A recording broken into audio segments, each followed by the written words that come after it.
जय गुरु जी। सत्संग bye Jaya aunty on 6 सितंबर 2017। गुरु जी ने अपनी संगत को हमेशा आगे बढ़ने के लिए कोई न कोई मार्ग दिखा ही रखा है। हर संगत अपनी यात्रा के अलग पड़ाव पर है, अतः उसके रास्ते अलग ही होंगे। जो भी गुरु संगत हैं वो ब्लेस्ड हैं।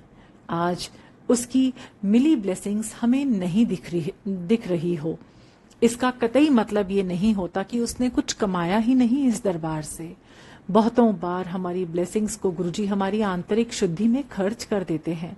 कई बार हमारे अंदर कोई दिव्य गुण की उत्पत्ति में लगा देते हैं।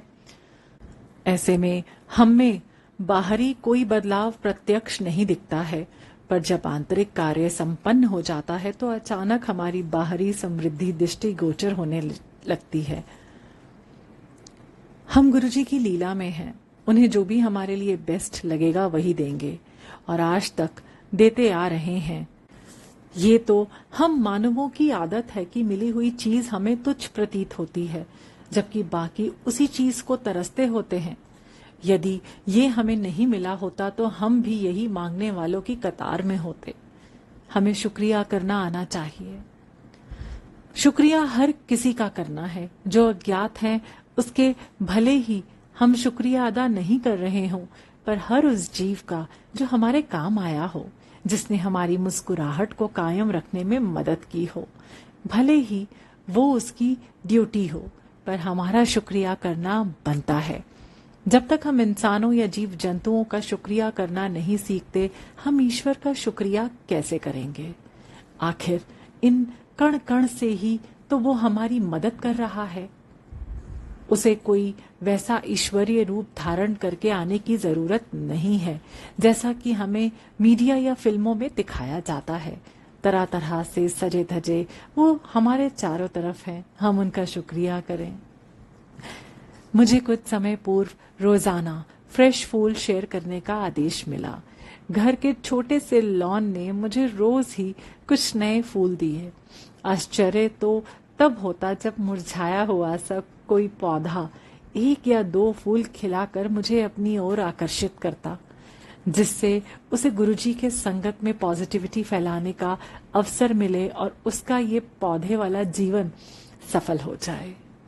ऐसा एक दो बार नहीं, कई बार हुआ, जब 2-3 साल पहले लगाए गए पौधे ने अपनी सेवा दी, जबकि हमें लॉन में उनके अस्तित्व का भी भान नहीं था। गुरुजी की सृष्टि है। सेवा देने के साथ साथ वो हमें सेवा के लायक भी बना देते हैं और सेवा का अवसर भी समझा देते हैं।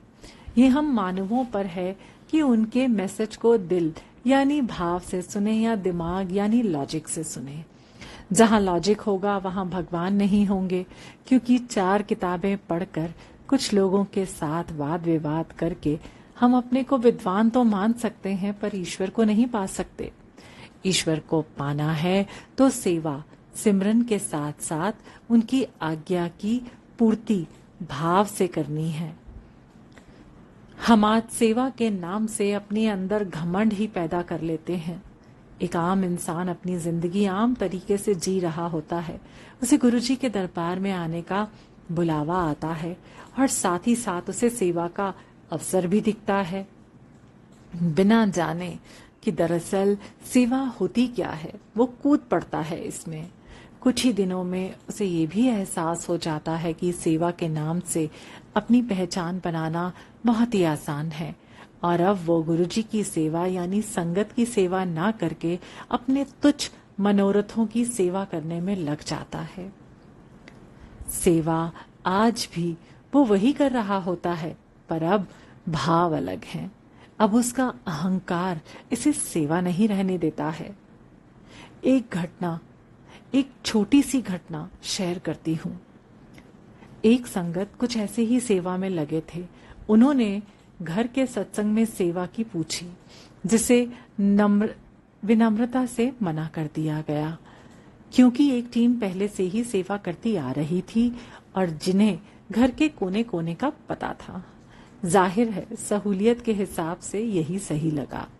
जब संगत को लंगर कराया जा रहा था तो एक वक्त ऐसा आया कि ऊपर वाली संगत बीच रास्ते में खड़ी थी। किसी सेवादार ने प्लेट उन तक बढ़ाते हुए उसे आगे बढ़ाने का अनुरोध किया। संगत ने यह कहकर मना कर दिया कि आज उनकी सेवा नहीं है। हम आज तक ये नहीं जान पाए कि कोई भी सेवा गुरुजी की अनुमति से ही मिलती है। हम जिस भाव से सेवा करेंगे वैसी ही ब्लेसिंग्स भी मिलेंगी। गुरुजी तो पल पल की खबर रख रहे हैं, ये जानते हुए भी हम उन्हें कभी कभी फ्रेम के अंदर ही सीमित देखने की भूल कर देते हैं। उन संगत को सेवा नहीं मिली थी, पर गुरुजी ने सेवा का अवसर दिया और उन्होंने मना कर दिया। गुरुजी को मंदिर में स्थित मूर्ति समझने की गलती ना करें। हम सेवा करें या ना करें, सत्संग में आए तो अपने भाव शुद्ध रखें। सेवा सिमरन का मौका देकर गुरुजी हमारे अहम को खत्म कर हमें संगत बनाने की कोशिश कर रहे हैं। गुरुजी के द्वार पर पहुंच जाने का मतलब ये नहीं है कि हम संगत बन गए। संगत बनने के लिए अपने अहम को, अपने स्वार्थ निहित कार्य को छोड़ना पड़ेगा। कहाँ हमें सेवा देकर संगत बना रहे थे और कहाँ हमने अपने व्यवहार से संगत का ही दिल दुखाना शुरू कर दिया। ऊपर लिखी घटना बहुत छोटी है और किसी की निंदा करने के लिए नहीं बताई गई है। ये बहुतों जगह देखा जा रहा है।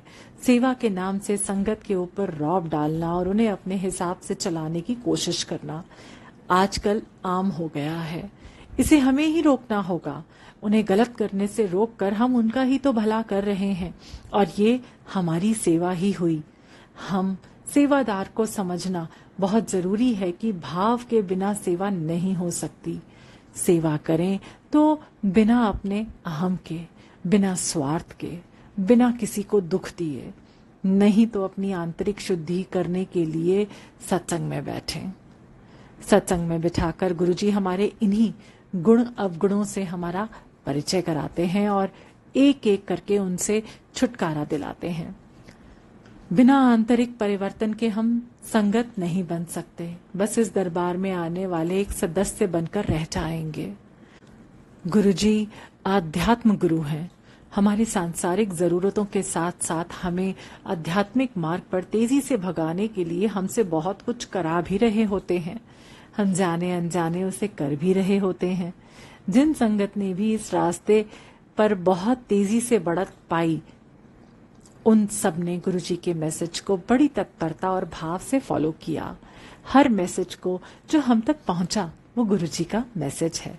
बस इतना समझा और लग गए मैसेज को पूरा करने में। ये सबसे सरल उपाय है अपने आध्यात्मिक तरक्की का। गुरुजी ने कहा भी है कि कभी भी वो बड़ा टास्क नहीं देते, छोटे छोटे काम कराकर ही हमारा कल्याण कर देते हैं। हम भी इस बात को समझें कि गुरुजी हमें ऐसा कोई काम नहीं देंगे जो हम पूरा नहीं कर सकते। मैसेज मिलते ही ना कहने की जगह ये सोचना शुरू कर दें कि इसे कैसे पूरा करना है। रास्ता खुद निकलता आएगा। यदि कोई मैसेज हमसे फॉलो नहीं हुआ तो ग्लानि की भी जरूरत नहीं है, हमारे लिए दूसरा मैसेज आ जाएगा। ये सब तो टेस्ट है जो हर क्लास के विद्यार्थी की तरह हमें गुरुजी अपने आध्यात्मिक क्लास में बढ़त के लिए देते रहते हैं। हम पास होंगे या फेल, ये हमारे भाव पर निर्भर करता है। गुरुजी हमें बार बार अवसर देते रहेंगे आगे बढ़ने का। जरूरत है सही समय पर अपने लिए आए मैसेज को सही तरीके से ग्रहण करने की। गुरुजी के लिए हम सभी बराबर हैं। उन्हें किसी खास की नहीं, पूरी सृष्टि का कल्याण करना है। जय गुरुजी।